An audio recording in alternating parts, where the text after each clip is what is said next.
starts in the Garden on our text chain. I'll wear it. Oh. Everybody hates Chris. It's okay. I mushed the Knicks. I had it. I had it right there in the palm of my hand. I had the little baby bird, and I squeezed too hard. Big all caps texts about Brunson and OG Anunoby. And minutes later, there's Tyrese Maxey with a logo 3, So following a 3-1. And it doesn't matter if Joel Embiid looks like he's 72 getting up and down the floor, because Tyrese Maxey had the game of a lifetime, Joe. He had a Reggie Miller at the Garden moment, and the Sixers live to fight another day. I don't hate Chris. I thought it was quite enjoyable. I loved every second of it. You know what else I loved? All the New York Knicks celebrity fans that are coming out now. They're all out, and they're not very happy. And they were quite sad leaving the Garden last night. Maxey's awesome.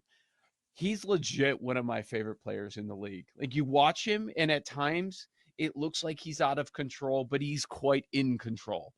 At the moment, he's the superstar on that team. I mean, it's going to get passed over because the Sixers won, and because, oh, you look at the box score, 19 and 16. Oh, that's not bad for Embiid. Still working his way back. 9 turnovers. 9 turnovers for Embiid. We're not talking about a point guard. Not that that's ever acceptable. So, yeah, he should be thanking him. What a ridiculous comeback. Look, I get it. You're up 6. There's less than 30 seconds left. Tibbs strutting around on the sideline like they thought they had it. Brunson doing the exact same thing. They were basically calling ball game. But then, a little bit of the stupidity in the end. A 4-point play. Yeah, sure. Go ahead. Take another 3. And Maxey was phenomenal. When Boston wins in this series, they win big. And I think this is a spot for the Celtics to close out strong at home. 14.5, though. That's such a big number. It is such a big number. And not only is it just the Heat culture and Eric Spoelstra, it's Porzingis. I mean, I think Bam is going to have a big night, and not having Porzingis is going to open things up, and especially makes me think that this number is too big. So not only am I looking at the Heat side, but I'm also going to be looking at Bam, props, points plus rebounds. I think he'll be a big factor in this game. Bam's had a huge series. He's averaging over 22 points, 10 rebounds per game. So that wouldn't surprise me. The points and rebounds one is set at 32.5, right on his averages. Maybe 42, game 4 was the total. I added it up. Yeah, maybe he does a little bit better. Yeah, with the Porzingis injury that's been lingering, but Miami's missing a bunch of dudes too. Like, of course, it's still Jimmy Butler, then some of those role players, Jaquez and Rozier. So little concern there. This is a Derek White regression game, right?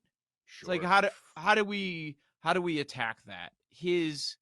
I think the market is kind of telling us that because his threes made after shooting 15 threes last game.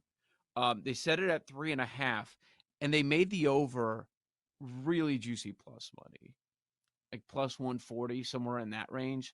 So they're kind of telling us that he's going under.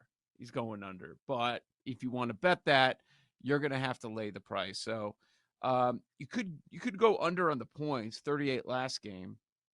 And then where's he at now? I know it's 16.5. Man, it's tight. It's probably going under, but do you want to go that route? Look, total wise, by far the lowest we've seen. Game 1 was 210. Now some spots have it under 200. So the kind of pace that they're expecting to see here. I'm on Miami plus 14.5. If you are backing Miami and you're a props player, if it's got to be a good hero game, right? I mean, he's got to do a little bit of everything, like they're 1 win in the series. The Clippers are hosting the Mavericks. Mavericks are laying 3.5 in LA, series tied 2 apiece. And the question on this one is, do we get the same old zigzag that, this is prototypical Joe zigzag formula for an NBA playoff series. And we're still kind of waiting, it feels like, for Luka to go off in this thing. Yeah, we are. They're calling it a sprained knee. He's going to be out there, but you do wonder with the Luka that we've seen so far, how healthy is he? Are the Clippers better without Kawhi? They have been this Sounds series. Crazy, but yeah, they have been. The 2 games he missed, they won. The 2 games he played, they lost. Now, I know it's not 100% Kawhi. It is a crazy idea because we know what he can do at the peak of his powers. But this version of Kawhi, I've certainly been considering it. Yeah, I mean, we're going to see a massive shift in the series price, whichever team wins this pivotal game number 5. Kyrie, he went off last time for 40. Is he going to have another monster game? People run to Luka for the props. Maybe we should be taking a closer look at Kyrie. But Kawhi is definitely out for game 5. That's already been announced. And the one angle that I am looking to is, I've been playing Zubac's rebounds throughout. Those have been pretty good. He has over 19 rebound chances per game so far in this series. But hate to say it, Harden. When Kawhi's out, the same. Yes. When Kawhi's out, he shoots the ball more. Everything runs through him much more. If you look at the points and assists, game 1 he had 28 and 8. Last game his line was 33, 6 and 7. So I'll be looking at Harden props for sure. What about Heat Celtics? Porzingis, he's banged up. I was thinking maybe Bam could have a good night. What do you have your eye on in this matchup? This is a massive spread, 14. Yeah, I had a bet on the Celtics to sweep this series, which I feel like I should get paid on. I'm going to try to just take that ticket up to the window after the game tonight and just see if they'll pay me out of the kindness of their heart. This is ridiculous that we're playing a 5th game. This is not a competitive series.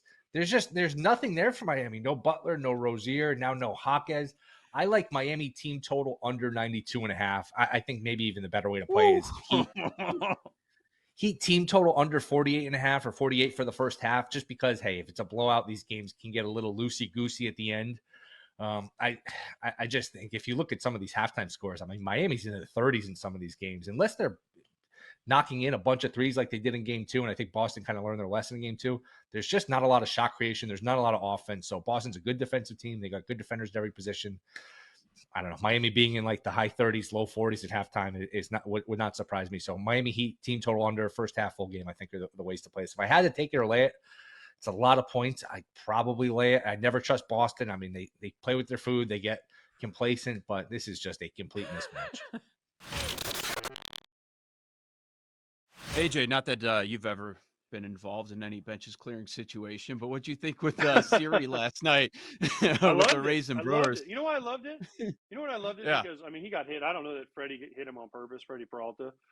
He did hit a home run and watch it. Fine, whatever. That's baseball nowadays. Everyone does it.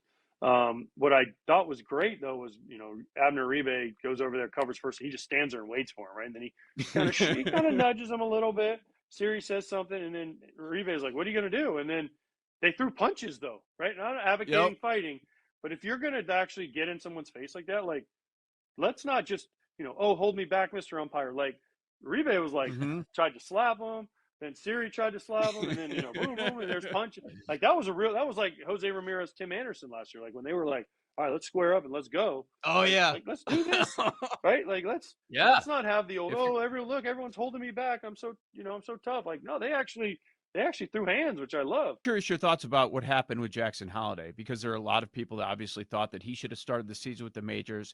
He gets the call up. It's for 10 games. Could just look lost at the plate. They send him back down. Some have floated the theory that coming out of that spring training, if he starts the season at the majors, maybe it's a different result for him. Do you buy into that at all? Listen, the Orioles know better than anybody what they have, right? And Jackson Holliday is going to be a great player. Let's not take anything away because of these 10 games. but they made the right decision. Listen, they have so many prospects and so many dudes that they can just be like, oh, Jackson Holiday, you're struggling. Oh, let's bring up Hiersted, or let's bring up Cowser, or let's bring up this guy, or let's, we're going to try this guy. We're going to try, right? It's a tough situation for Mike Elias and what the Orioles do. Now, if he would have come up in the 10 games and been hitting 350 and all this, he wouldn't have gone down. But listen, it's actually not a terrible thing. Yeah, it sucks for Jackson Holiday and for Orioles fans because they're like, oh no, but he can go down. He saw what he missed on, right? He had a ton of strikeouts in those at bats, but not a lot of hard contact. So guess what? They can be like, hey, go down and work on A, B, and C. And then when he comes back, he'll be in a better place for it. Plus, I love it. And I went through it, and a lot of people, I want to see a guy struggle. How do they handle struggles? Because think about Jackson Holiday's life. He's never struggled at anything, probably, right? He rushes first pick overall, right? Son of a major leaguer. I mean, he was in St. Louis when I was there as a kid, hanging out with my son, right? Never struggled. Dominates high school in Oklahoma. Dominates the minor leagues. He's in the big leagues in a year and a half. And then he gets to the big leagues, and he's like, oh, no, this is like struggle city here. So now how does he bounce back from it? I think it's a great lesson. It's not yeah, he got demoted, but in the grand scheme of things, it's going to be a speed bump for what the career he's probably going to have. And so, listen, I'd love to see guys struggle, because how do you bounce back from struggles? That's what tells you how good you're going to be, because everyone struggles in baseball. As soon as you think you got this game figured out, it'll slap you right in the face, and you're like, oh, AAA, here I come.